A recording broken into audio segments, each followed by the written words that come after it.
हाँ जी। तो आप लोग, मैं अज्यूम कर रहा हूँ कि आप लोगों ने इंट्रोडक्शन टू डेरिवेटिव वाला टॉपिक छोड़ा नहीं है और वो करने के देखने के बाद ही आप सब लोग यहाँ पर बैठे हुए हो। क्या आपको एक बेसिक आइडिया है कि डेरिवेटिव एक शर्त होती है, एक शरत होती है, करेक्ट? ठीक है, अपना जो भी डिस्कशन हुआ है वहां तक पूरा कंप्लीट है, दिमाग में है पूरा? समझना अब इधर ध्यान से। अब हम डेरिवेटिव का फर्स्ट चैप्टर स्टार्ट करते हैं, जिसका नाम है derivative instruments and derivative market features. इसमें आप एलओएस 1 देखिए, ठीक है, एलओएस 66A, जो भी एलओएस का नाम है, नंबर हटा देता हूं मैं, वट एवर द नंबर है। डिफाइन डेरिवेटिव्स, ठीक है, डिफाइन करना है डेरिवेटिव्स को। आई होप ये तो कल अपन कर ही चुके हैं, आप लोग भी अभी कर दोगे, कोई बड़ी बात नहीं है।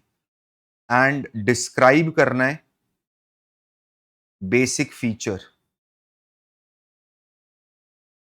Basic feature of a dairy instrument.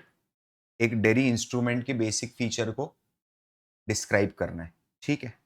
सबसे पहले इसके ऊपर आता है, डिफाइन करने के ऊपर। बताइए, क्या डेरिवेटिव एक ऐसा इंस्ट्रूमेंट है जो अपनी वैल्यू किसी और असेट, किसी और असेट से डिराइव करता है?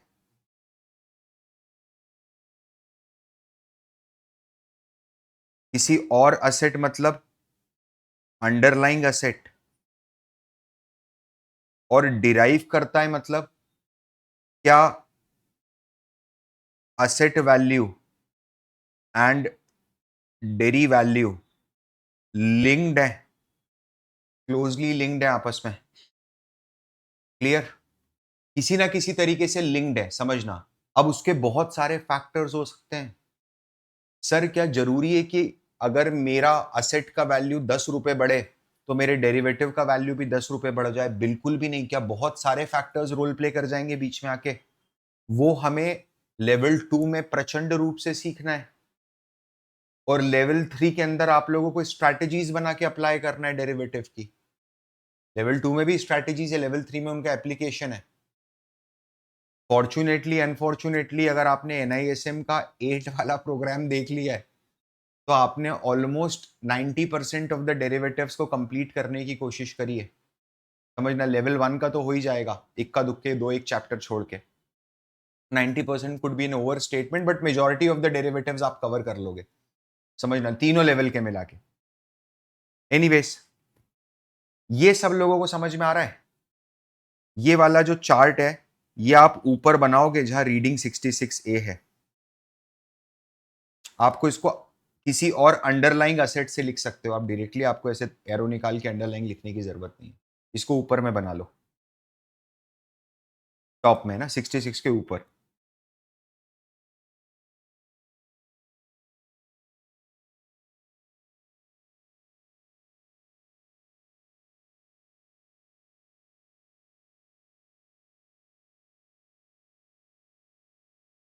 समझना,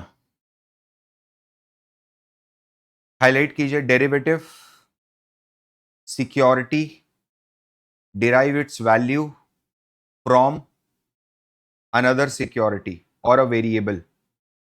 जरूरी नहीं है कि सिक्योरिटी ही हो, मतलब ये जो असेट की डेफिनेशन है, क्या ये मॉडर्न डेफिनेशन है डेरिवेटिव्स की? सोच के बताओ। समझना, आज से 25 साल पहले क्या क्लाइमेट पे डेरिवेटिव्स अवेलेबल थे दुनिया में? क्या क्लाइमेट असेट है या डेटा है, वेरिएबल है? मेरी बात समझ में आ रही है? वो तो डेटा है, वो तो वेरिएबल है यार। क्लाइमेट, समझना मेरी बात, please understand. Water, I I agree कि water could be an asset, but interest rate derivatives, क्या वो एक वेरिएबल है? There is no asset. समझना, इंटरेस्ट रेट, इंटरेस्ट रेट अपने आप में असेट नहीं है ना। लोन जिसने दिया है उसके लिए वो असेट हो सकता है, लोन, बट इंटरेस्ट रेट का exchange is not an asset. तो यहां पर इसने क्या करा है, डेफिनेशन को एक स्टेप आगे लेके गया है। वो बोला है derivative is an instrument which derives it's value जिसकी वैल्यू किसी और असेट या वेरिएबल में उसने बताया interest rate is one of the variable, currency is one of the variable, उस असेट या वेरिएबल से डिराइव करता है। तो असेट की वैल्यू और वेरिएबल या वेरिएबल की वैल्यू और डेरिवेटिव की वैल्यू आपस में लिंक्ड रहती है। ठीक है जी, नीचे देखना।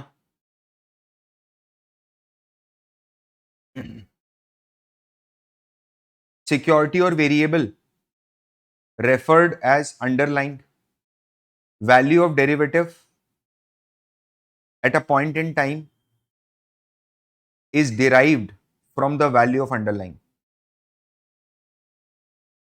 ये पॉइंट इन टाइम क्या बोला है पता है? पॉइंट इन टाइम को अंडरलाइन करो और यहां लिखो हमेशा, हिंदी में लिख लेना, इंग्लिश में लिख लेना, जैसे चाहिए वैसे लिख लेना।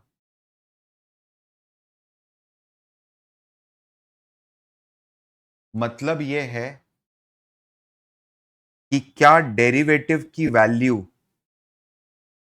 हमेशा ही at any given point of time asset की वैल्यू से ही लिंक्ड होती है क्या? समझ रहे हो? आपको कभी भी अगर डेरिवेटिव की वैल्यू में क्या होने वाला है ऊपर और नीचे देखना है, तो आप क्या असेट में देख के अंदाजा लगा लोगे? बिल्कुल एक्यूरेसी के साथ, बिल्कुल एक्यूरेसी के साथ। ये दोनों आपस में इंटरलिंक्ड है मामा। एक ही कंपनी के दो अलग अलग क्लासेस ऑफ शेयर, क्या लगता है आपको ऐसा होगा कभी? जैसे अपन ने पढ़ा है ना, ये आपको याद है, हमने पढ़ा है टाटा मोटर डीवीआर, है ना, डिफरेंशियल वोटिंग राइट वाले जो शेयर थे टाटा मोटर्स के। तो आपको ऐसा लगता है कि किसी दिन टाटा मोटर 5% डाउन है और डीवीआर सिर्फ 1% डाउन है? आपको लगता है ऐसा हो सकता है? आर्बिट्राज हो जाएगा खतरनाक वाला। क्या 0.99% तक का 99% का कुल कोरिलेशन होगा क्या उसमें? जो थोड़ा मोड़ा डिफरेंस आएगा क्या वो लिक्विडिटी के कारण आएगा बस, कि डीवीआर में लिक्विडिटी कम है, टाटा मोटर्स में ज्यादा रहती है? समझना, तो रिफ्लेक्शन टाटा मोटर्स में बेटर है। मेरा बोलने का मतलब ये है, डेरिवेटिव्स में भी अगर डिफरेंस आ रहा है असेट की वैल्यू में और डेरिवेटिव की वैल्यू में, तो क्या सिर्फ लिक्विडिटी के कारण आ रहा है कि उस डेरिवेटिव को कोई खरीदने और बेचने वाला भी खड़ा नहीं है? क्या डेरिवेटिव्स बहुत ज्यादा इलिक्विड हो सकते हैं? बहुत ज्यादा इलिक्विड हो सकते हैं। Please understand. मेरे को एक बात बताओ, हमने हमने जो इंट्रोडक्शन चैप्टर में समझा कि ऑप्शंस जो होते हैं, फ्यूचर तो आप समझ गए, फ्यूचर तो होता है प्राइस बेट पे जाना। फ्यूचर में क्या मेरे को प्रॉफिट और नुकसान दोनों देना पड़ेगा? दोनों देना पड़ेगा। Option is like a lottery ticket, coupon है। एक बार खरीद लिया, अगर जीत गया तो बम्पर, नहीं जीता तो कोई नुकसान नहीं है या फिर छोटा सा नुकसान है। आप थोड़ा सा डेरिवेटिव सीख जाओगे तो क्या आप इस छोटे से नुकसान को जीरो भी कर सकते हो? यस। आप समझ रहे हो मेरी बात? मैं क्या बोलने की कोशिश कर रहा हूं? मैं ये बोलने की कोशिश कर रहा हूं कि क्या मैं एक डेरिवेटिव नहीं, मल्टीपल डेरिवेटिव्स को यूज करके निफ्टी में जैसे अपने को खेलना है। 2 मिनट देखना है ना, ये सीएफए करिकुलम जो है, ये इससे ऊपर उठ के बात करूंगा मैं डेरिवेटिव्स में। ये सबसे ज्यादा प्रैक्टिकल टॉपिक है मेरे हिसाब से अभी पूरे करिकुलम का। आप भी इसको अग्री करोगे। इक्विटीज में भी वो चीज उन्होंने दी नहीं अपने करिकुलम में जिसका एक्सपेक्टेशन था। मतलब बहुत बेसिक बेसिक लेवल पे समझाया है। हो सकता है लेवल 2 में कुछ अच्छा हो इक्विटीज में, but this particular thing is practical from the first line of the LOS, the first LOS. थोड़ा समझना। डेरिवेटिव में हमने ये समझा कि ये जो कूपन है, ये कूपन से मेरे को अगर मैं खरीदता हूं तो मेरे को या तो बड़ा प्रॉफिट हो सकता है या कम लॉस होगा। मेरे को एक बात बताओ, ज्यादातर लोग क्या नियर बाय एक्सपायरी वाले कूपन में ट्रेड करते होंगे? एंड बहुत कम लोग होंगे ना जो 1 साल बाद वाला कूपन बेचेंगे और खरीदेंगे। कारण क्या है? प्रॉफिट का रियलाइजेशन के 1 साल बाद होगा। समझ रहे हो? आज के मूवमेंट से, आज की जो तेजी मंदी हो रही है निफ्टी में, जैसे ये कूपन है, ये एक कूपन है जो कल एक्सपायर होने वाला है, ठीक है? और एक ये दूसरा कूपन है, एक ये दूसरा कूपन है जो 1 साल बाद एक्सपायर होने वाला है, the black one. Now understand and tell me कि आज जो निफ्टी ऊपर नीचे हो रहा है, कौन से कूपन की वैल्यू ज्यादा तेजी से ऊपर नीचे होगी, इसकी या इसकी, 1 साल बाद वाले की, कल वाले की? तो क्या माल यहां बनेगा क्या रिटेलर के लिए? यहां थोड़ी ना बनेगा। इसको क्या मैं लॉन्ग डेटेड ऑप्शंस बोल सकता हूं? That it's a long dated options, है ना, फ्यूचर ऑप्शंस हैं। तो यहां पर जब लॉन्ग डेटेड ऑप्शंस हैं तो वहां पर क्या वोलेटिलिटी, सॉरी, क्या वहां पर लिक्विडिटी बहुत कम होती है? कोई इंटरेस्टेड नहीं है ना खेलने में लंबा गेम, सबको आज खेलना है। तो सर फिर वहां पर जो लोग खरीदते और बेचते हैं, हाँ वो 30 ईयर वाले बॉन्ड की बात है कि 30 ईयर वाला बॉन्ड है, ज्यादा लिक्विडिटी नहीं है। तो लेकिन वो लॉन्ग टर्म बॉन्ड जो खरीदते और बेचते हैं, वो क्यों खरीदते और बेचते हैं फिर, जो लॉन्ग टर्म ऑप्शंस खरीदते और बेचते हैं? आपको पता है, आप लोग ये जो कूपन का लॉस है ना आपका, अगर आपके अगेंस्ट बेट चली जाती है तो आप इसको मिनिमाइज करके 0 तक भी ला सकते हो। ला सकता हूं। आपको पता है, आप क्या 100% सर्टेनिटी के साथ अपना प्रॉफिट लॉक कर सकते हो कि अब तो कुछ भी हो जाए, 12 की ढेर में तो लेके ही उठूंगा पैसा। अब भले ही मार्केट 2000 पॉइंट ऊपर चला जाए या 2000 पॉइंट नीचे चला जाए। ये है डेरिवेटिव्स का मैजिक। जब मल्टीपल डेरिवेटिव्स को आप एक साथ अप्लाई करते हो, कॉल ऑप्शन, पुट ऑप्शन, समझना, in the money call option, अभी सब समझेंगे अपन, in the money call option, out of the money call option, जब आप इन सबको एक साथ अप्लाई कर देते हो और एक साथ एग्जीक्यूट करते हो, स्ट्रैटेजीज बनाते हो बड़ी बड़ी, तो क्या ऐसा तो क्या ऐसा सॉरी, तो क्या ऐसा होता है कि आपका प्रॉफिट होगा सर्टेनिटी के साथ 1%, 1.25% या 2%, और आपका लॉस होगा 0% in next 7 days on your capital, है ना? समझना मेरी बात, प्रोबेबिलिटी ऑफ प्रॉफिट क्या 100% हो जाता है, 100% हो जाता है। फिर पता है क्या होता है, जैसे जैसे आप पोजीशन कैरी करते हो, जैसे आपने 7 दिन के लिए डेरिवेटिव पोजीशन में घुसे, आपने वो कूपन्स की खरीदी बेची करी अलग अलग रेट की जो 7 दिन में एक्सपायर होने वाले, आपने इंटर कर लिया। अब इन कूपन की वैल्यू यहां तो बढ़ेगी या कम होगी, अपन निश्चिंत है, कम भी होगी तो 0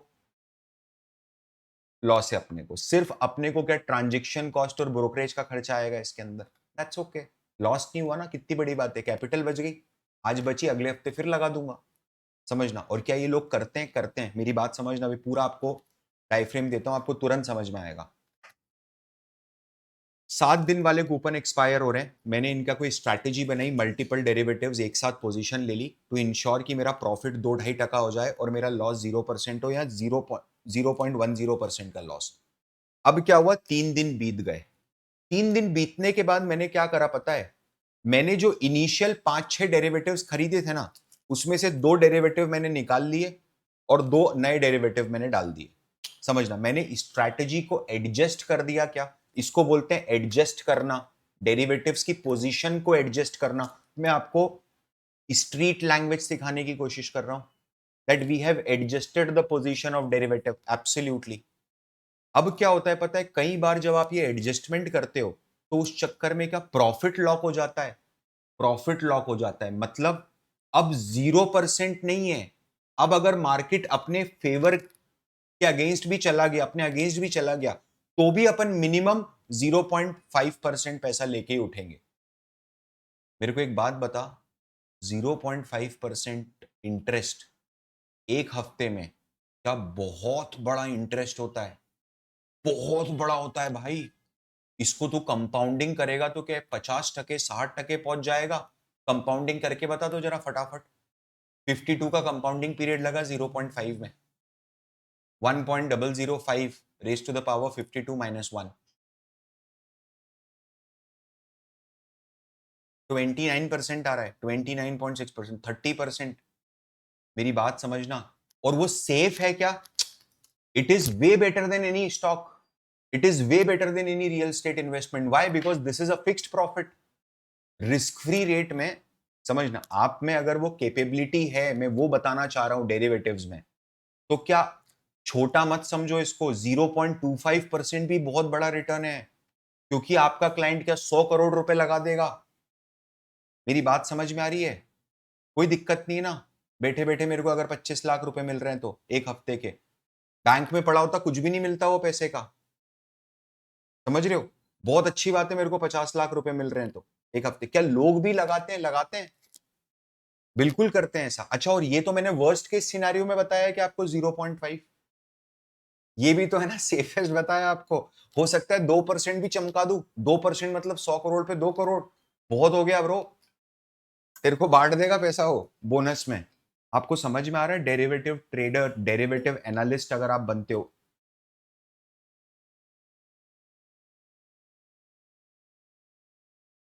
अगर आप में से कोई, मैं आपको बताता हूं, इंडिया में और यूएस में अगर आपको करना है ना, तो आप में से कोई अगर इंडिया के बाहर जा रहा है, स्पेसिफिकली यूएस जा रहा है, not UK, not Germany, specifically US जा रहा है एमबीए प्रोग्राम करने के लिए, एमएससी नहीं, है ना, एमए नहीं, एमए फिनेंस, एमएससी फिनेंस नहीं, एमबीए प्रोग्राम करने के लिए जा रहा है, तो टारगेट करना कि आप डेरिवेटिव एनालिस्ट या डेरिवेटिव ट्रेडर की पोजीशन को टारगेट करो during your internship and during your after your college also, क्योंकि वहां प्लेसमेंट होता नहीं है। अगर आप इंडिया में हो और आपको डेरिवेटिव में अपना करियर बनाना है, तो आपको क्या हाई फ्रीक्वेंसी ट्रेडिंग फर्म्स को टारगेट करना चाहिए, एचएफटी, प्रोप्राइटरी ट्रेडिंग फर्म्स जो इंडिया में छोटी छोटी हैं। सर क्या होता है प्रोप्राइटरी ट्रेडिंग फर्म? जैसे मान लो आपके सर अमीर बन गए, 100 करोड़ रुपए आ गया किसी करके अकाउंट में, है ना, 100 करोड़ से ज्यादा आ गया, वेल्थ ही 500-600 करोड़ हो गई। क्या आप लॉजिकली, अगर आपको मार्केट पे ट्रस्ट है, कोई बोल रहा है ऑलरेडी है, अरे क्या बात है, ठीक है, कोई बात नहीं, चलो।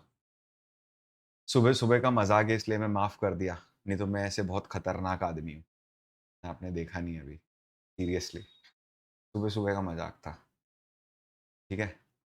तो अगर 500-700 करोड़ रुपए की वेल्थ बन गई है, आप मार्केट पे फेथ रखा है, सर मार्केट से ही पैसा बनाया है मैंने 700 करोड़, तो मार्केट पे तो पूरा फेथ है, लेकिन अब मैं डाइवर्सिफाई करना चाहता हूं। अब मैं चाहता हूं कि एक रेगुलर इनकम बने मेरी, है ना। जैसे एक विजय केडिया सर है, आपने सुना है कभी उनका नाम? इन्वेस्टर है ना। तो वो परेशान हो गए, बोले बीवी ताने मारती है, बोले तुम्हारे पास हजारों करोड़ रुपए है, घर के अंदर पैसा नहीं रखता है, पैसा नहीं रहता है हमारे पास घर में। आई एम नॉट किडिंग, मतलब डेफिनेटली बोलने की बात है, पैसा नहीं रहता है, नहीं ऐसा नहीं कि लाख 2 लाख 5 लाख रुपए नहीं रहते हैं, वो तो रहते ही हैं। उनके शौक पूरे, उनके स्टैंडर्ड के हिसाब से पैसा नहीं रहता है, उसका गले गले तक इन्वेस्टेड है ब्रो। जो छोटे मोटे डिविडेंड आते हैं वो आते हैं, और वो भी, वो क्या है ना, ही इज अ इन्वेस्टर जो मिड कैप कंपनीज में इन्वेस्ट करता है, स्मॉल कैप में इन्वेस्ट करता है, में डिविडेंड ऑलरेडी बहुत कम रहते हैं। The idea is, the idea is कि वहां पर उन्होंने अपनी फिक्स्ड इनकम के लिए उन्होंने बोला चल ठीक है भाई, उसने 100 करोड़ रुपए निकाले और उसने 100 करोड़ रुपए वेयर हाउसेज में लगा दिए, है ना। उन्होंने बहुत सारे वेयर हाउस खरीद लिए महाराष्ट्र में, गुजरात में, क्योंकि क्या, वेयर हाउस पैसिव इनकम है, देखने की जरूरत नहीं है, ठीक है, पूरा का पूरा मैनेजमेंट है, ठेके पे चला दो, रेंट पे दे दो, मेरे को तो कोई लेना देना भी नहीं, वेयर हाउस मैनेजमेंट कंपनीज है, उनको लीज पे दे रखा है, मजे में रेंट आ रहे हैं, तो फिक्स्ड इनकम बना लेते हैं लोग। क्या डेरिवेटिव से भी फिक्स्ड इनकम बनाते हैं? बिल्कुल बनाते हैं भाई। मैं वही बताना चाह रहा हूं, इसके मल्टी फेसेट यूज हैं। आप इसको सट्टेबाजी का इंस्ट्रूमेंट तो समझो ही मत। देखो आप लोग अभी है ना, बहुत बहुत ज्यादा, आई वुड से, आप लोग बहुत ज्यादा यंग हो, बहुत ज्यादा इमेच्योर हो इस पॉइंट ऑफ टाइम पर इन टर्म्स ऑफ फाइनेंस। क्या एक्साइटमेंट आना बहुत सामान्य बात है। सर मैंने एक टेलीग्राम का ग्रुप देखा, समझना, मैंने एक टेलीग्राम का ग्रुप देखा, वहां पर किसी ने 10 रुपए का ऑप्शन दिया था 2 बजे, और वो 3 बजे तक 180 रुपए का हो गया सर। मैंने 10,000 रुपए अगर डाल दिए होते तो मेरी सीएफए की फीस निकल जाती। ऐसे निकलती है क्या सीएफए की फीस 10,000 रुपए का ऑप्शन खेल के? लॉटरी के टिकट खरीद, मेरे को एक बात बता, समझना, तेरे पास अगर 10,000 रुपए हैं और तुझे सीएफए की फीस भरनी है और तेरे पास सिर्फ वो आखिरी 10,000 ही है, तो तू क्या उससे जाके महाराष्ट्र लॉटरी टिकट खरीद लेगा कि मैं खरीद लेता हूँ, लॉटरी लग गई तो सीएफए की फीस भरा जाएगी? नहीं ना। Then you should not buy such options. आपको क्या स्पेक्यूलेशन नहीं करना चाहिए। मैंने ये चीज बार बार बोली है बेटा। मैंने क्या बोला है पता है? जब तक आपके पास मिनिमम 1.5 से 2 करोड़ रुपए की कैपिटल नहीं हो, ट्रेडिंग कैपिटल, तब तक क्या आपको डेरिवेटिव्स में एंट्री करनी चाहिए? नहीं करनी चाहिए। आप थोड़ा टाइम देना, वो आपको समझ में आ जाएगा अगले कुछ सेशंस में। कारण क्या है, यहां पर क्या ज्यादा कैपिटल होना ही अपने आप में प्रोटेक्शन है। मैं आपको उसके पीछे का साइकोलॉजिकल रीजन बताता हूं। जब कोई व्यक्ति 10,000 रुपए की कैपिटल लेके ट्रेडिंग करता है डेरिवेटिव्स की, तो पता है उसका माइंडसेट क्या रहता है? उसका माइंडसेट ये रहता है कि ये मेरे 10,000 20,000 हो जाए। वो डबल के लिए खेलता है क्या? वो डबल के लिए खेलता है। बट कोई व्यक्ति अगर 100 करोड़ रुपए की प्रोप्राइटरी ट्रेडिंग फर्म से स्टार्ट करता है ना, और वो डेरिवेटिव्स में अपने एक्सपोजर खड़े करता है, तो क्या वो महीने के 2 ढाई 3% के लिए खेलता है क्या? बहुत हो गया भाई, 3% अ मंथ, 4% अ मंथ। इसके ऊपर केक काट देंगे। 3% के ऊपर आ गया तो पूरी टीम को केक काट देंगे। 5% के ऊपर बोनस। मेरे पास 700 करोड़ है, मैंने 100 करोड़ लगा दिए। क्या मैं 100 करोड़ लगा के, जैसे उन्होंने वेयर हाउस से फिक्स्ड इनकम क्रिएट करी है, क्या मैं इंडिया के बेस्ट डेरिवेटिव एनालिस्ट को हायर कर सकता हूं? क्वांट ट्रेडर्स को हायर कर सकता हूं? एल्गो स्ट्रैटेजिस्ट को हायर कर सकता हूं जो प्रोग्रामिंग करते हैं एल्गो की? बिल्कुल कर सकता हूं, कोई प्रॉब्लम ही नहीं है। समझना। एंड वो 100 करोड़ रुपए चला रहे हैं मेरा।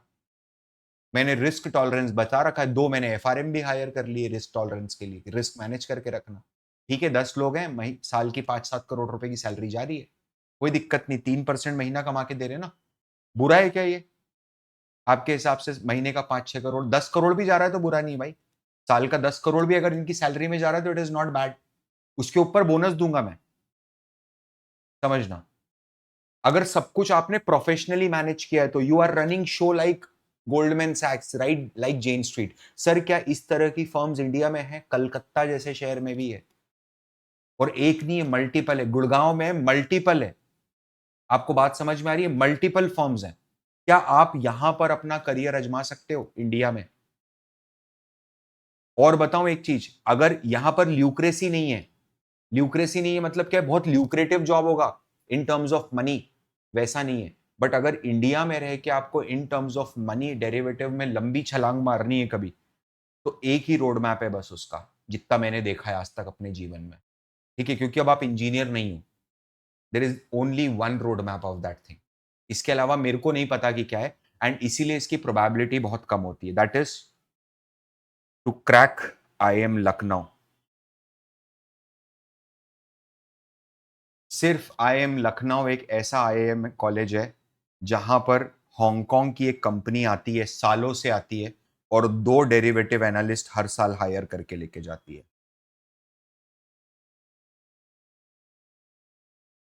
मेरे कजिन है, very long distance, he was hired as derivative analyst. उस टाइम पर लोगों के मुंह में आ गए थे सुन के। 2 करोड़ रुपए की सैलरी पे लगा था भाई 2013 में, 2012 में, sorry.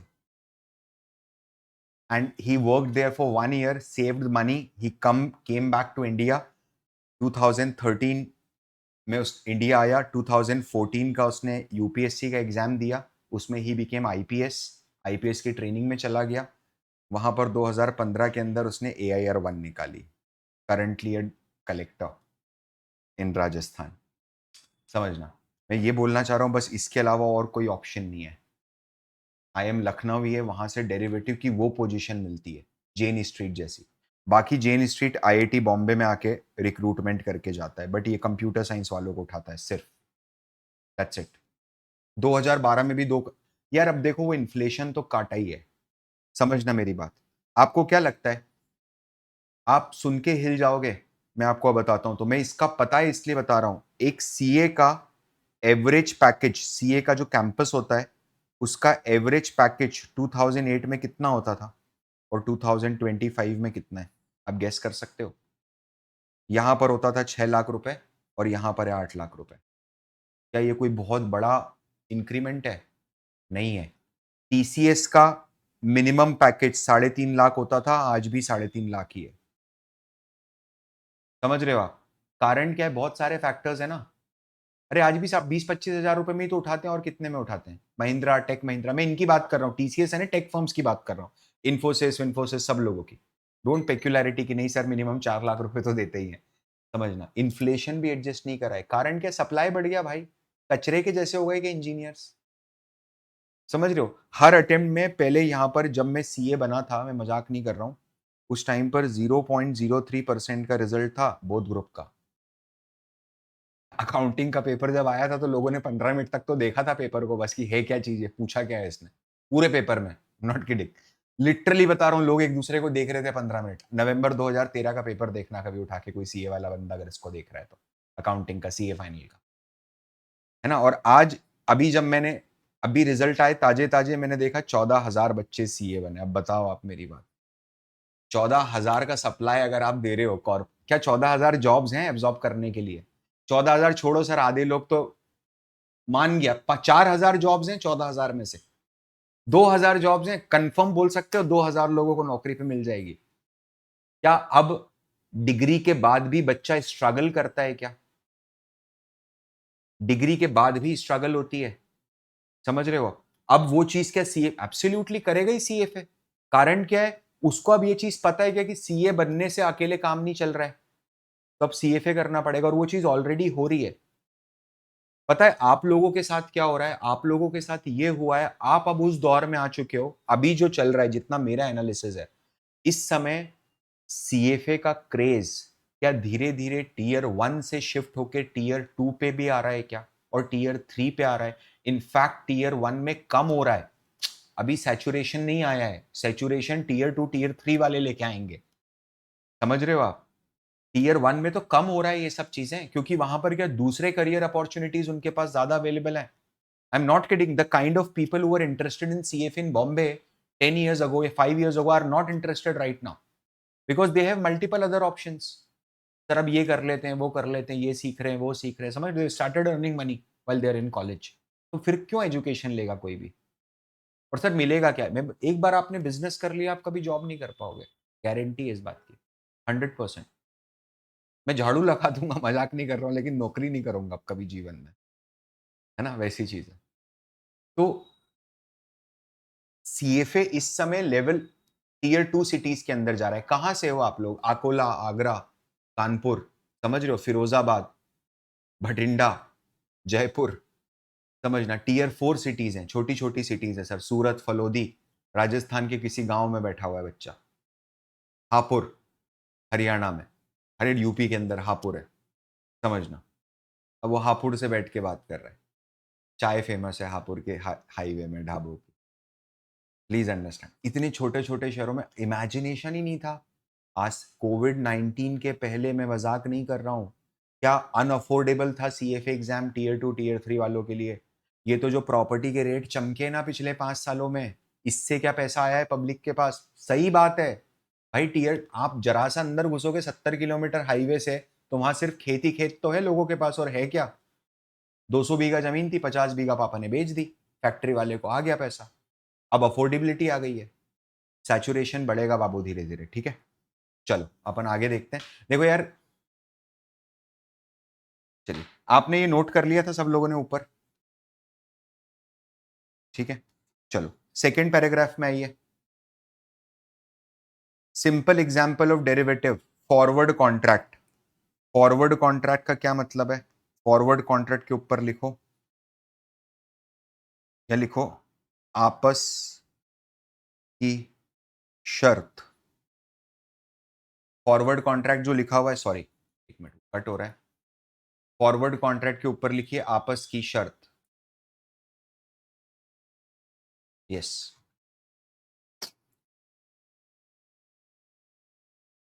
Specifies price at which one parties agree to buy or sell, underlying one parties agrees to buy or sell, underlying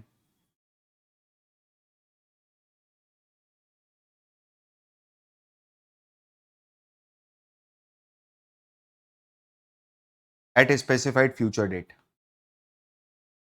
at a specified future date, everyone, ठीक है। Forward contract to buy 100 shares of Acme 30 per share 3 years from now, underlying asset, underlying asset इसमें ऐसा लिख दो, soybean, dollar, कुछ भी हो सकता है, ठीक है। फॉरवर्ड प्राइस, यहां लिखो फॉरवर्ड प्राइस, जिस रेट पर खरीदेंगे ऑब्लिक बेचेंगे, बाय और सेल करेंगे, ऐसा भी लिख सकते हो। सेटलमेंट डेट, सेटलमेंट डेट के नीचे थोड़ा आगे जाके लिख लेना, सेटलमेंट डेट जब प्राइस सेटलमेंट होगा। कॉन्ट्रैक्ट साइज, ठीक है, कॉन्ट्रैक्ट साइज में ऐसा करके लिख दो बस क्वांटिटी।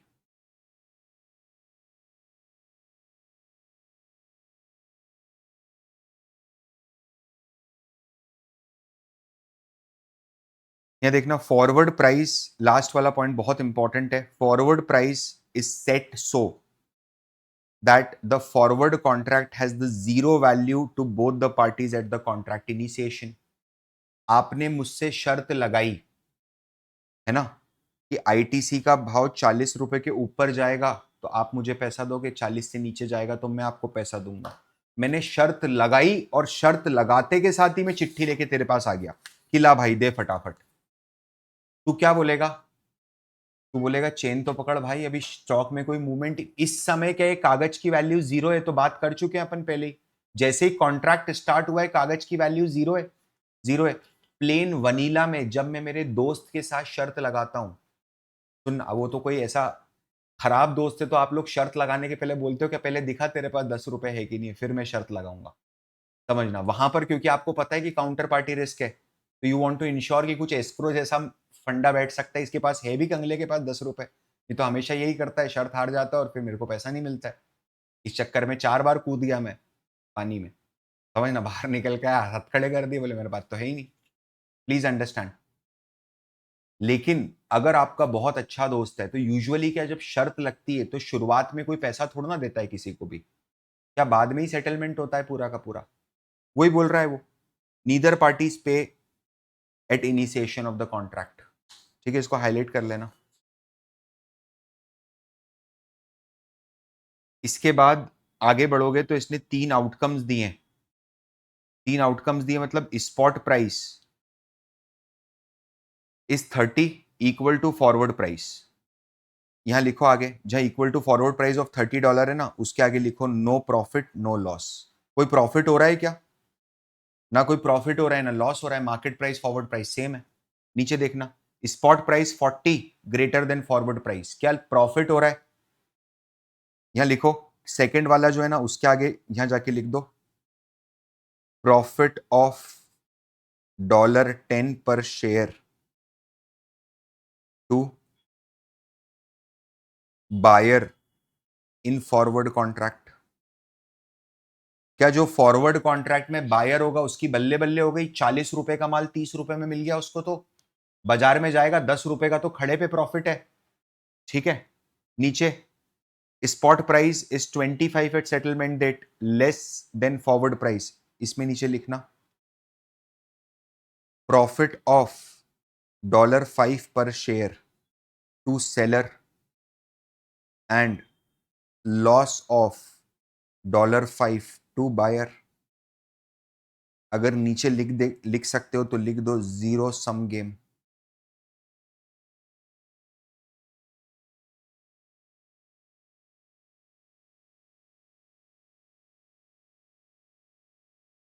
अगला पैराग्राफ कुछ भी नहीं पढ़ना है, बाकी सब हटा दो। ठीक है, अगला पैराग्राफ पढ़ सकते हो आप, सेल्फ रीड कर लेना, अगर पढ़ना है तो पढ़ना भी चाहिए एक बार तो वैसे आपको पूरा टेक्स्ट, है ना। बट नेक्स्ट पैराग्राफ में टू समराइज वाले पैराग्राफ में, ये buyer of the share in forward contract have gain when market price is greater than forward price. Market price at settlement is greater than forward price. And losses when market price at settlement is less than forward price. Party that must deliver the shares in forward contract. ये क्या seller की बात कर रहा है? ये क्या seller की बात कर रहा है? एक मिनट, ऊपर जो मार्जिन है ना वहां लिखो seller party, party that delivers the underlying in forward contract.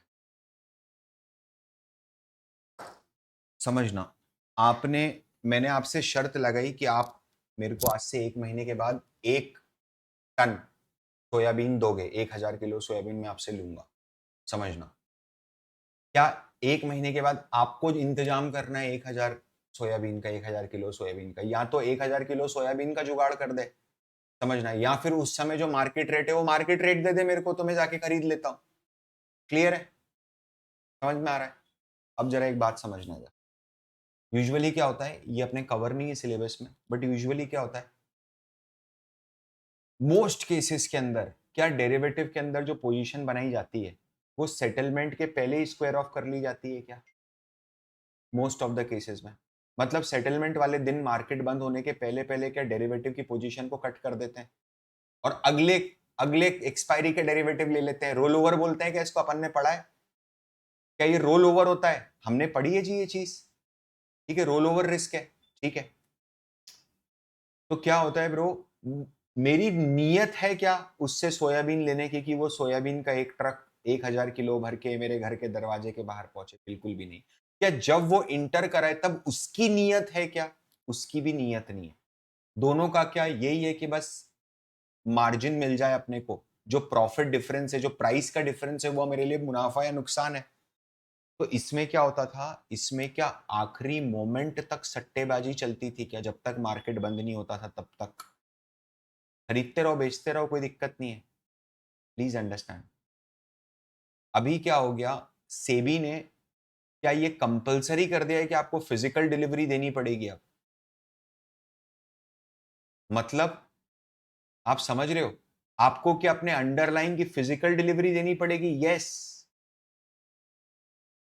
अगर आप फिजिकल डिलीवरी नहीं दे पाए, सर मैंने तो क्रूड का फ्यूचर बाय करा, सेल कर दिया था और मैं गलती से पोजीशन कट करना भूल गया और एक्सपायर हो गया कॉन्ट्रैक्ट। होता है ना ऐसा, आप नहीं काट पाए एक्सपायरी के दिन, आपने पोजीशन रिवर्स नहीं करी थर्सडे के दिन, तो कॉन्ट्रैक्ट रिवर्स एक्सपायर हो गया और सर अब मेरे को डिलीवरी देनी है।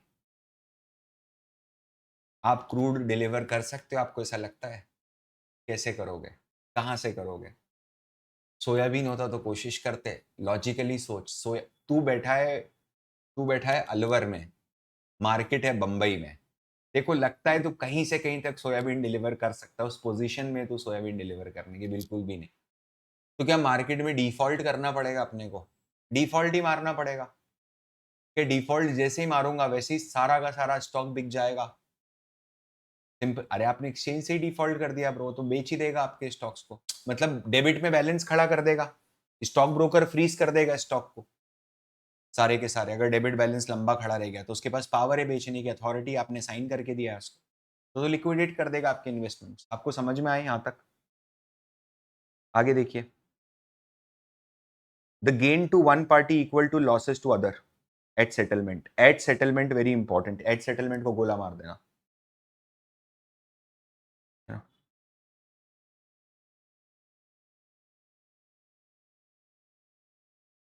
इसमें अगले पैराग्राफ में fourth line, in this case we say, वो समझ में आ रहा है आपको? इन दिस केस वी से पकड़ पाए हो, है ना? वहां देखना, forward buyer has a long exposure to underline, seller of the underline has a short exposure to the underline. मेरे को एक बात बताना, अगर आपने किसी का फ्यूचर बाय करा है, जैसे मैंने गोल्ड का फ्यूचर बाय करा है फॉर एग्जाम्पल, तो क्या मैं ये बोलूंगा कि मेरी लॉन्ग एक्सपोजर है, I have a long exposure in the markets, है ना? मार्केट अगर ऊपर जाएगा तो मुझे प्रॉफिट है, और अगर मैं शॉर्ट करके बैठा हूं तो मैं क्या बोलूंगा? I have a short exposure at the market. Clear है? ठीक है। तो जो बायर है उसको बोलेंगे लॉन्ग एक्सपोजर है, सेलर को बोलेंगे शॉर्ट एक्सपोजर है। Nothing. In practice forward contract may be a deliverable contract. Deliverable contract के ऊपर लिखो physical delivery at settlement. Settlement पे फिजिकल डिलीवरी होगी इसकी।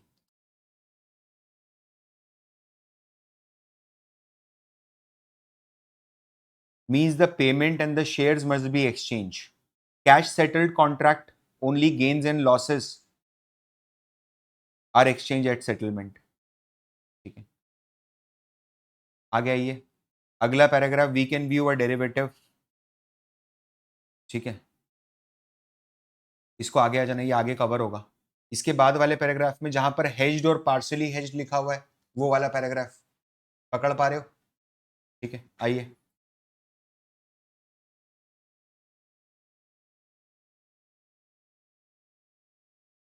When the party to derivative contract has a risk that is transferred to another party, we say the party has hedged, ठीक है। If risk of forward contract exactly matches the existing risk, then fully hedged, नीचे, can used to be fully hedged. If derivative is used to reduce but not entirely offset existing risk, partially hedged. क्या fully hedged और partially hedged का concept आपको introductory chapter से covered है? समझ में आया ना क्या हुआ? मैंने प्रैक्टिकल करके बताया, समझना इधर आगे,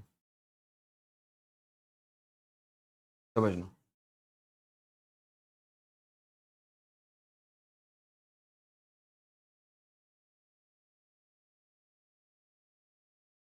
स्पेक्यूलेटिंग, स्पेक्यूलेटिंग बस वर्ड हाईलाइट कर लो।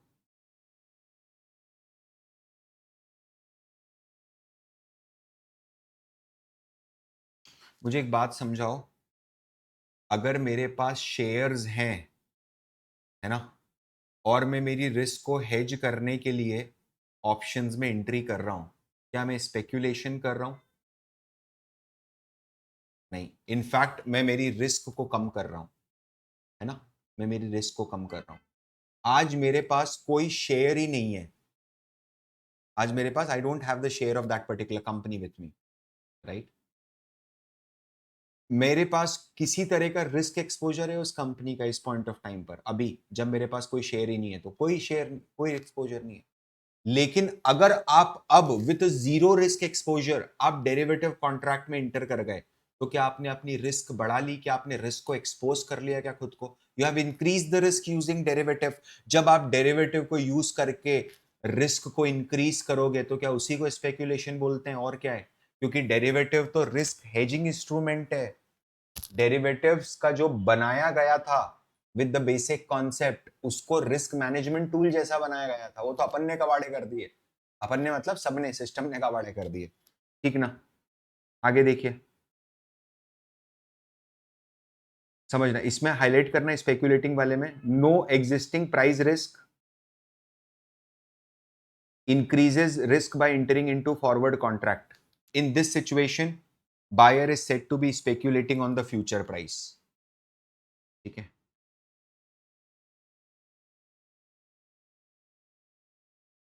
short seller eliminating her price risk by simply selling her shares, a cash market transaction. Derivative potential advantage over cash market. Investor gain exposure to risk at low cost. समझना, 4 करोड़ का exposure क्या 5 लाख रुपए में मिल रहा है? याद आ रहा है आपको? 4 करोड़ रुपए चाहिए लेकिन मार्जिन तो कम लग रहा है, समझना, मार्जिन कम लग रहा है, वो बोलने की कोशिश कर रहा है। यहां अंडरलाइन के आगे लिखो, अंडरलाइन के आगे लिखो, lower margin requirements, transaction cost significantly lower than cash market trade, है ना। Transaction cost of derivative is lower than सेग, सिंपल सी बात है यार, प्लीज अंडरस्टैंड। क्या डेरिवेटिव में जो एक्सपोजर का साइज होता है वो on an average ticket size ही बहुत बड़ा होता है? क्या तेरे को चाहिए 2 लाख, 2 लाख में तू क्या 20 लाख का एक्सपोजर उठाता है, 5 लाख का एक्सपोजर उठाता है, 10 लाख का एक्सपोजर उठाता है? तो तू मिनिमम जो ट्रेड, प्लीज आपको क्या लग रहा है, आप अगर एक फ्यूचर कॉन्ट्रैक्ट बाय करते हो जिसके लिए मार्जिन रिक्वायरमेंट 2 लाख है ना, लेकिन वही फ्यूचर अगर आप रेप्लिकेट करते कैश से तो आपको 20 लाख रुपए लग जाते, मान लो, क्या आपने 10x लिवरेज पे काम कर रहे हो? क्या 10 गुना लिवरेज ले रहे हो? 2 लाख रुपए से 20 लाख का माल उठा रहे बेच रहे हो। जब आप मार्केट में पंच करोगे फ्यूचर ऑर्डर, तो जो सेबी की टर्नओवर फीस लगती है, एक्सचेंज की टर्नओवर फीस लगती है, वो 2 लाख पे लगेगी कि 20 लाख पे लगेगी? 20 लाख पे लगेगी भाई। 2 लाख पे थोड़ा ना लगेगी। 2 लाख तो मार्जिन है, पोजीशन तो तू 20 लाख की बना रहा है मार्केट में, समझ में आ रहा है बात? क्या 2 लाख रुपए वो एंट्री टिकट है जिसके थ्रू आपको अंदर जाने दे रहा है कि जा खेल 20 लाख का सट्टा, में खड़ा हूं तेरे पीछे 2 लाख रुपए तक के नुकसान तक। जब तक तेरा नुकसान 2 लाख रुपए नहीं है तब तक मैं तेरे को उस मार्केट के अंदर रखूंगा। जिस दिन तेरा नुकसान 2 लाख रुपए से ऊपर आ जाएगा, मैं तेरे से बोलूंगा कि मेरे को और पैसा दे। अगर तू और पैसा नहीं भर पाएगा तो क्या मैं तेरे को उस मार्केट से उठा के बाहर कर दूंगा, फेंक दूंगा। बिल्कुल सिंपल सी बात है। क्लियर है ये चीज सब लोगों को? तो जब मेरा डेरिवेटिव में ऑन एन एवरेज पर ट्रेड एक्सपोजर बड़ा रहता है तो क्या होलसेल रेट मिलेगा मेरे को हर तरफ से as compare to cash trade? बिल्कुल ठीक है। ठीक है, थर्ड पॉइंट देखिए, initiating derivative position less impact on market prices relative to initiating equivalent position in underlying through cash market. बिल्कुल ठीक है। मेरे को एक बात समझाना, प्लीज ट्राई टू अंडरस्टैंड। आपके पास 100 करोड़ रुपया है, आपको रिलायंस में 100 crore, Reliance is again a wrong company to take for 100 crore exposure. ठीक है, एक काम करते हैं, आपके पास 1000 करोड़ रुपया है। ठीक है, आपको टाइटन में एक्सपोजर लेना है कि मेरे को टाइटन में 1000 करोड़ का एक्सपोजर लेना है। दो ऑप्शन है अपने पास, एक है कैश मार्केट में एंट्री करूं। तो कैश मार्केट में एंट्री करूंगा तो क्या मुझे शेयर्स बाय करने पड़ेंगे क्या? शेयर्स बाय करने पड़ेंगे। द मोमेंट मैं शेयर बाय करूंगा और वो भी 1000 करोड़ रुपए के साथ, क्या प्राइस हिल जाएगा टाइटन का? आप बोल रहे हो प्राइस नहीं हिलेगा, बिल्कुल भी 1% भी नहीं हिलेगा 1000 करोड़ से। आप समझना, एक डल डे, जिस दिन मार्केट में बहुत डलनेस है, वेडनेसडे, सुबह 12:30 बजे 1000 करोड़ का ऑर्डर पंच कर देते हो टाइटन में, न्यूज बन जाएगी भाई 2:30 बजे तक कि टाइटन में कोई बड़ा प्लेयर घुस रहा है। सर्किट भी पॉसिबल है 20%। समझना, जो लोग बेचने, काफी टाइम से बेचने का प्रयास कर रहे थे टाइटन, उनको उनके रेट्स नहीं मिल पा रहे थे, क्या आप दोगे उनको वो रेट? अगर आपको स्टॉक चाहिए तो बिल्कुल, if you are that desperate to buy 1000 crore rupees worth of Titan very quickly. नहीं तो फिर मार्केट के बाहर जाके ट्रांजेक्शन कर। क्या यही इंपैक्ट कॉस्ट होती है? अपन ने पढ़ी है, इंपैक्ट कॉस्ट होती है। नाउ अंडरस्टैंड, मैंने अगर कैश मार्केट में 1000 करोड़ की पोजीशन खड़ी करी तो क्या शेयर प्राइस अप या डाउन होगा? होगा। लेकिन वहीं पर अगर आपने 1000 करोड़ का एक्सपोजर लिया ऑप्शंस में या फ्यूचर्स में,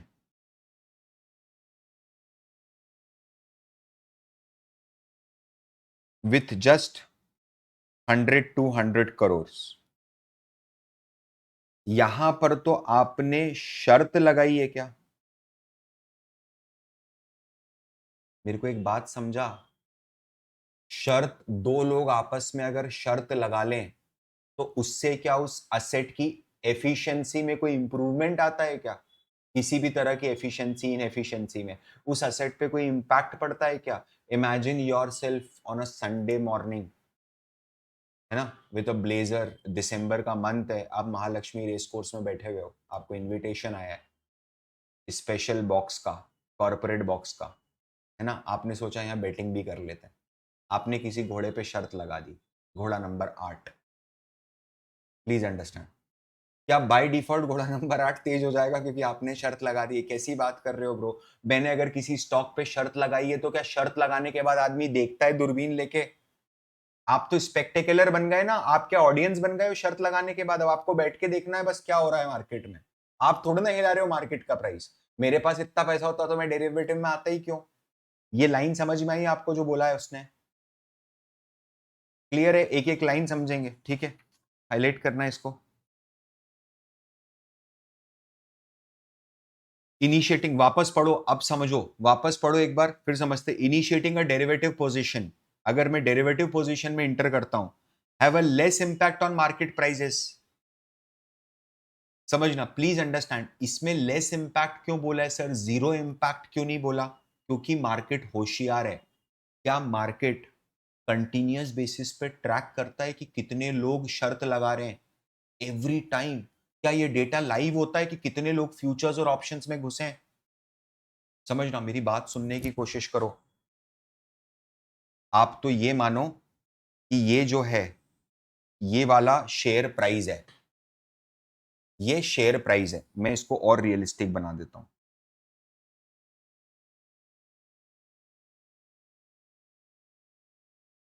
ये शेयर प्राइस है ना? और रेड कलर की जो लाइन यहां बनेगी अभी, वो रेड कलर की लाइन आप ये समझना कि कितने ज्यादा लोग शर्त लगा रहे हैं। क्या ये वॉल्यूम ऑफ शर्त है क्या? इसको क्या मैं ये बोल सकता हूं volume of future contract and option contract? बोल सकते हैं, कोई प्रॉब्लम तो नहीं है? अच्छा, बोल सकते हैं ना, कोई दिक्कत तो नहीं है? अगर मैं इसको volume of future contract and option contract बोल सकता हूं, इसको ज्यादा रिफाइन करने के लिए मैं ऐसा बोल दूं, sir this red line is nothing but number of open contracts in the market. जो कॉन्ट्रैक्ट, जो शर्तें खुली पड़ी हैं अभी मार्केट में, जो लोग शर्त लगा के बैठ गए टेबल पे कि अब देखते हैं क्या होगा, ठीक है, शेयर प्राइस के साथ। मेरे को एक बात बता, ये चीज तेरे को दिख रही है,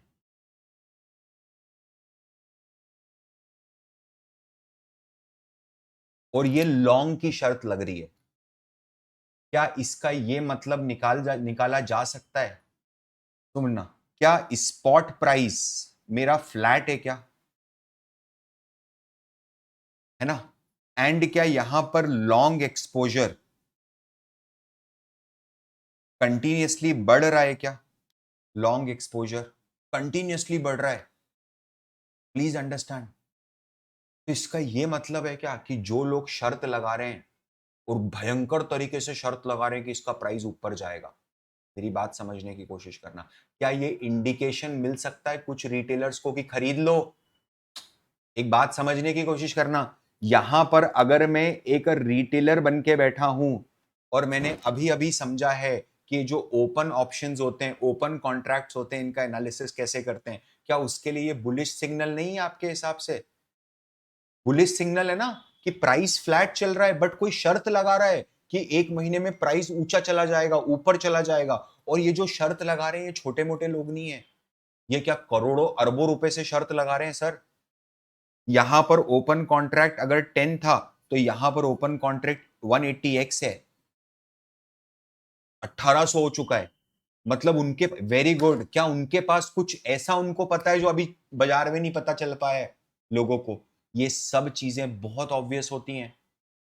कोविड 19 का जो मार्केट क्रैश हुआ था, उसके पहले ही शॉर्ट बिल्डअप होना शुरू हो गए थे मार्केट में। मैं आपको बताऊंगा, आप हतप्रभ रह जाओगे। फार्मा कंपनीज को इन लोगों ने सितंबर से लॉन्ग कर दिया था, सितंबर 2019 से। आपको पता है, मार्केट को सितंबर से शॉर्ट करके बैठ गए थे, निफ्टी को, एफआईआईस। सर सितंबर से कैसे शॉर्ट करे? रोल ओवर कर करके। समझ में आ रही बात? क्योंकि फ्यूचर्स तो 3 महीने का ही मिलता है। क्या ऊपर से शॉर्ट करके बैठे थे, पूरा 7,000 पे जाके बेचा ब्रो इन्होंने माल, 15,000 से। समझ रहे हो आप? पूरी राइड ली इन्होंने। कारण क्या था? क्या, मैं ये नहीं बोल रहा हूं उनके पास इनसाइडर इंफॉर्मेशन थी, बट क्या कुछ एंटीसिपेशन हो गया था क्या सितंबर अक्टूबर में कि चाइना में कुछ गड़बड़ हो गई है, बहुत बड़ी, बहुत बड़ी गड़बड़ हो गई है?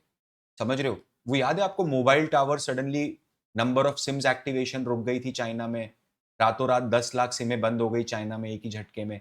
थर्मल एक्टिविटी से पकड़ लिया था लोगों ने कि इस एरिया की थर्मल एक्टिविटी कम हो गई है, सैटेलाइट्स के थ्रू। एंड उसके बाद सितंबर अक्टूबर तक आते आते तो, जब बड़े इन्वेस्टमेंट बैंक्स होते हैं, जो एफआईआई, जेन स्ट्रीट जैसे बैंक्स होते हैं, क्या इनकी इकोनॉमिक्स की टीम होती है क्या पूरी, जो मैक्रो इकोनॉमी पे फोकस्ड रहती है? और वो भी ऐसा नहीं कि दो लोगों को रख लिया मिलके सारी इकोनॉमी देख रहे हैं। क्या रीजन वाइज टीम डिस्ट्रीब्यूशन होता है कि तू साउथ ईस्ट एशिया संभाल, समझ रहे, तू यूरोप संभाल, तू ऑस्ट्रेलिया न्यूजीलैंड संभाल? तो बहुत क्लोज वॉचिंग करी जाती है। इनके पास क्या डेटा अवेलेबिलिटी ज्यादा होती है, इनको पता चल जाता है कि धीरे धीरे फैल रहा है बहुत तेजी से। क्या they can hire very expert virologists to give their opinion on an upcoming crisis कि कितना सीवियर है? आप समझ नहीं रहे हो, बिलियंस ऑफ डॉलर्स बन सकते हैं। मैं आपको एक बात बताऊं, मैंने आपको बोला था प्रोप्राइटरी ट्रेडिंग फर्म, आपको याद है, एचएफटी वाला, हाई फ्रीक्वेंसी ट्रेडिंग करते हैं ऑप्शंस की।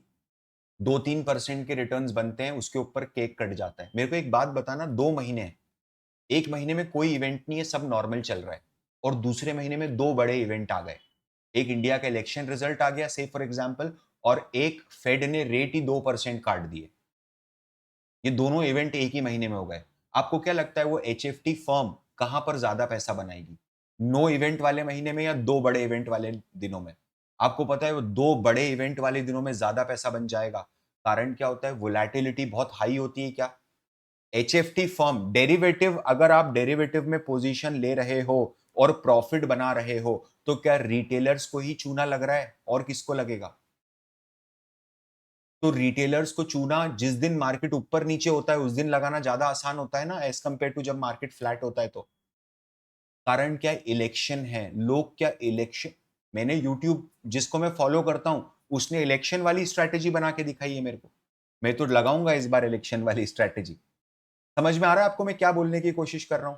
लोग क्या दिमाग में प्रिपेयर हो चुके होते हैं कि इलेक्शन में ट्रेड करना है अपने को, ये इलेक्शन रिजल्ट पे सट्टे लगते हैं ना ब्रो। हाँ, कई लोग दोनों कॉल पुट दोनों खरीद लेते हैं। समझ में आ रहा है आप लोगों को? यहां तक सभी लोगों को ठीक है? चलिए आगे बढ़िए।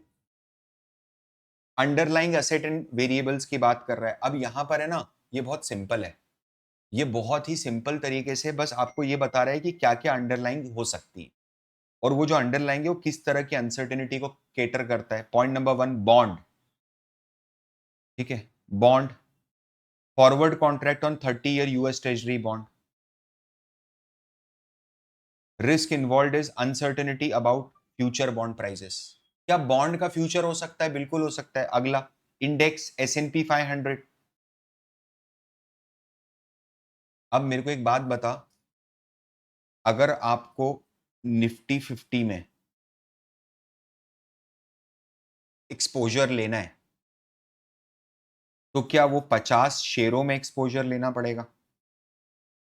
अलग अलग, बहुत माथाफोड़ी का काम है ना? इसकी जगह क्या निफ्टी के फ्यूचर्स अवेलेबल होते हैं क्या मार्केट में? इंडेक्स फ्यूचर्स बोलते हैं क्या इनको अपन? इनफैक्ट सबसे ज्यादा लिक्विडिटी भी यही होती है सर, है ना? लिक्विडिटी भी सबसे ज्यादा यही होती है। स्टॉक में कभी लिक्विडिटी नहीं मिलेगी आपको। क्यों रहेगी लिक्विडिटी? आप बताओ। मार्केट में लिक्विडिटी वर्सेस स्टॉक में liquidity, market will be more liquid. आगे देखिए, an index for example S&P 500, the risk involve is uncertainty about future value of index. समझना, portfolio manager reduce the risk of portfolio of large US stocks by selling a forward S&P 500 index। मेरे को एक बात समझाओ, मेरे को एक बात समझाओ, आपके पास 100 करोड़ का एक लार्ज कैप पोर्टफोलियो है जिसमें आपने 30 स्टॉक्स रखे हुए हैं, 30 लार्जेस्ट स्टॉक्स। क्या ऐसा पोर्टफोलियो हो सकता है? ग्रैंड चाइल्ड के लिए पोर्टफोलियो बनाया मैंने मेरे 100 करोड़ का, तो ऐसे ही होगा ना। वो तो पड़ा रहने दिया ना, कोई दिक्कत नहीं यार, बच्चों के लिए छोड़ के जा रहा हूं। कोई बड़ा स्टॉक इन्वेस्टर है ना, जो कन्विंस ही नहीं हो पाया कभी जीवन में कि एफडी में इन्वेस्ट करना चाहिए, वो 60 65 70 साल के हो गए, तो क्या वो अपना मेजोरिटी पोर्टफोलियो लार्ज कैप में मूव कर देते हैं? क्या अब 12-15% रिटर्न चाल से है ना? अब अपने को 30-35 की तरफ भागना नहीं। ऐसा कोई पोर्टफोलियो मैनेजर है, आप हो, मान लो आपको आपके पोर्टफोलियो को हेज करना है। What do mean by hedge करना है? कि अगर मार्केट नीचे गिर जाए तो मेरे को नुकसान नहीं होना चाहिए। तो आप क्या, आप निफ्टी का फ्यूचर शॉर्ट कर सकते हो?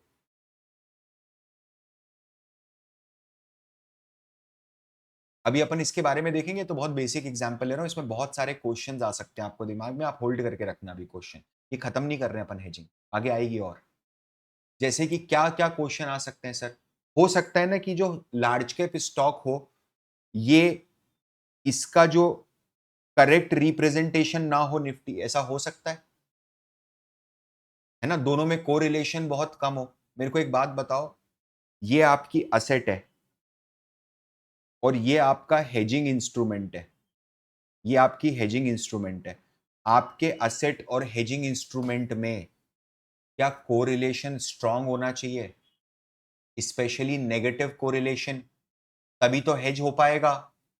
पॉजिटिव कोरिलेशन रहेगा तो हेज कैसे होगा? रिस्क बढ़ जाएगी ना। मेरी एसेट भी गिर रही है तो हेजिंग वाला भी में भी लॉस हो रहा है। अब देखना जरा, अब क्या हुआ, मार्केट गिर गया। मार्केट गिर गया तो क्या ये 100 करोड़ के पोर्टफोलियो पे 3 करोड़ का लॉस हुआ? लॉस हुआ। लेकिन मार्केट गिरा है और मैंने निफ्टी ऊपर ही सेल कर दिया था और मैं नीचे उसको बाय कर लेता हूं, तो क्या यहां पर 2 करोड़ का प्रॉफिट हुआ? क्या मैं ये बोलूं कि ये पोर्टफोलियो मैनेजर ने पार्शियल हेजिंग करके रखी थी? Partial hedging, the hedge ratio is not equals to 1:1। 100% नहीं था हेज रेशो। हेज रेशो थोड़ा कमती था। कितना कमती था? 75% था। ऐसा बोल सकता हूं। मैंने मेरे टोटल लॉस का 75% तो हेज ही कर दिया।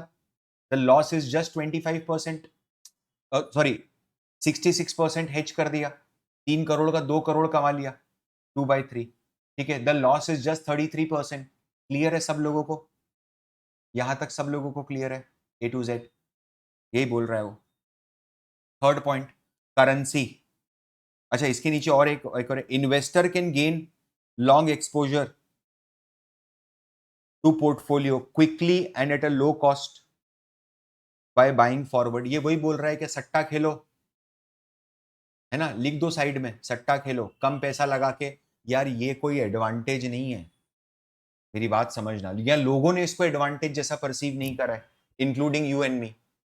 आप समझ नहीं रहे हो। आप अगर 10 करोड़ रुपए लगा के 100 करोड़ की पोजीशन ले रहे हो तो क्या सिर्फ 10% तक का ही क्वेश्चन है आपके पास? और ये तो बहुत ज्यादा बड़ा लिवरेज बोल दिया मैंने। क्या 10x का लिवरेज बहुत बड़ा लिवरेज है? मार्केट में इतना बड़ा मिलता नहीं है। आइडियली आप देखोगे तो मार्केट में जो लिवरेज मिल रहा है 10 गुने का नहीं मिल रहा है, 4x 5x का मिल रहा है। 5 गुना लिवरेज का क्या मतलब है पता है? 5 गुना लिवरेज का ये मतलब है तूने 10 लाख रुपए लगा के 50 लाख का माल उठा लिया है क्या मार्केट में? समझ रहा है तो, है ना? अब लॉस सीवियर होते हैं। होता क्या है, मैंने आपको याद है, मैंने आपको भी बोला था कि इसमें ज्यादा पैसा होना ही अपने आप में रिस्क कवर हो जाता है। क्या होता है ना, जैसे आपने 10 लाख रुपए लगा के 5 लाख का 50 लाख का एक्सपोजर ले लिया। आप लेके घर चले गए, फ्यूचर लॉन्ग कराया आपने। कल वो नीचे खुला 2%, तो आपके 1 लाख रुपए का आपको लॉस होते हुए दिख रहा है।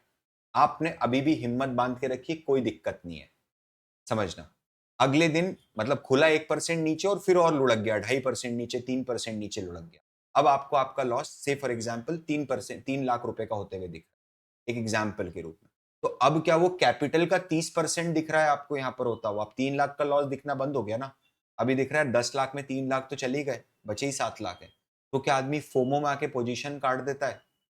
वो रैशनैलिटी के साथ डिसीजन मेकिंग कर ही नहीं पाएगा। ट्रेडिंग में क्या पीस ऑफ माइंड सबसे इंपॉर्टेंट रिक्वायरमेंट होती है? Rational decision making. Absolutely yes, वही तो है गेम पूरा का पूरा। समझ में आ रहा है सब लोगों को ए टू जेड? तो अगर मेरे पास, समझना, मेरे पास अगर 10, मेरे को 50 लाख की पोजीशन लेनी है ना, मार्जिन रिक्वायरमेंट 10 लाख है, लेकिन अगर मेरे अकाउंट में 40 लाख पड़े हैं, तो क्या मैं बहुत कॉन्फिडेंट रहूंगा अगर 2-2.5-3% नीचे भी आ जाता है स्टॉक तो? है ना, क्योंकि अब मेरे कैपिटल का बड़ा अमाउंट स्टेक पे नहीं है, ऑलमोस्ट 4-5% लॉस हो गया है। समझना प्लीज, यहां तक क्लियर है सब लोगों को? करेंसी, आगे देखिए third point, currency. US manufacturer expect large payment in GBP in next 6 months. Offset uncertainty by selling forward contract on expected amount of GBP. क्या ये वही एग्जाम्पल है जो हमने यूएस एडमिशन वाला देखा था अपने फॉरेक्स में? देखना, इसमें एक कंसेप्ट है, मैं चाहता हूं यार अटका लो आप ये कॉन्सेप्ट, जीवन भर याद रखना, कभी भी फॉरवर्ड फ्यूचर में दिक्कत नहीं आएगी डेरिवेटिव्स में। क्योंकि आगे क्या होगा ना, क्या वो आपको इस तरीके की चीज पूछ सकता है कि एक कंपनी है जिसका एक्सपोर्ट बिल रिसीव होना ड्यू है ना, वो इन तीनों में से किस फॉरवर्ड कॉन्ट्रैक्ट में इंटर करे? बोल सकता है ऐसा? और 3 अलग अलग ऑप्शंस दे दिए आपको। 2 मंथ सेल करे यूएसडी, 2 मंथ बाय करे यूएसडी, या ऑप्शन खरीद ले, इस तरीके कोई चीज दे दी, नन ऑफ द अबव। तो यहां पर कंफ्यूजन क्रिएट होता है। देखो सिंपल सी बात है, सिंपल सी बात है, आपके पास एक्सपोर्टर अगर आप हो तो आपके पास क्या डॉलर आने वाला है?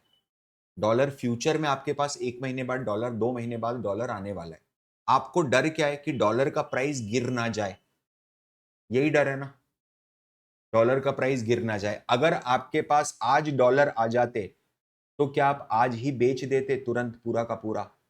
बेच देते ना। तो आप एक काम करो, अगर आपको रिस्क से एक्सपोज्ड हेज होना है ना, तो आप जो काम आज कैश मार्केट में करते उसको क्या 1 महीने बाद फ्यूचर मार्केट में कर दूंगा, 2 महीने बाद?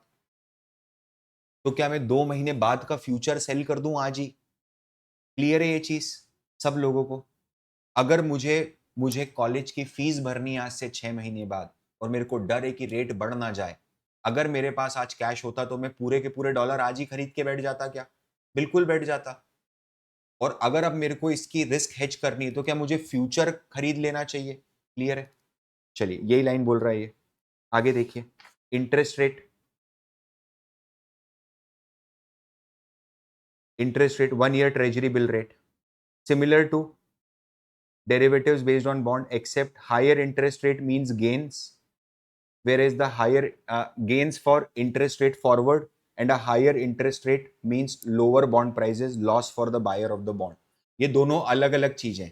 बॉन्ड का फ्यूचर अलग होता है, इंटरेस्ट का फ्यूचर अलग होता है। इंटरेस्ट रेट बढ़ेंगे तो जिसने इंटरेस्ट रेट फ्यूचर में लॉन्ग किया है, क्या उसको मजा आएगा? उसको मजा आएगा।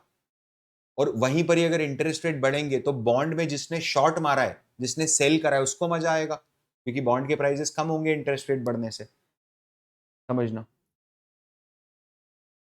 प्रोफेसर नोट में हाईलाइट कीजिए line, do in the future market what you must do in the future. ठीक है। इसके बाद credit derivatives include credit default swap, one party makes fix periodic payment to another. इसको अंडरलाइन करके लिखना है, insurance premium. One party make a fix payment to other को यहां लिख लो इंश्योरेंस प्रीमियम।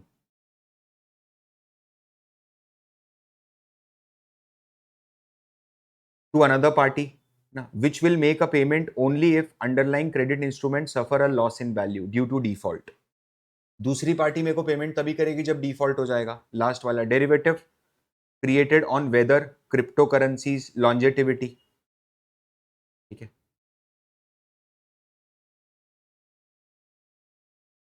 इसके नीचे दोनों अपन कवर करेंगे, डोंट वरी। चलिए यहां तक सबको समझ में आ रहा है, ए टू जेड?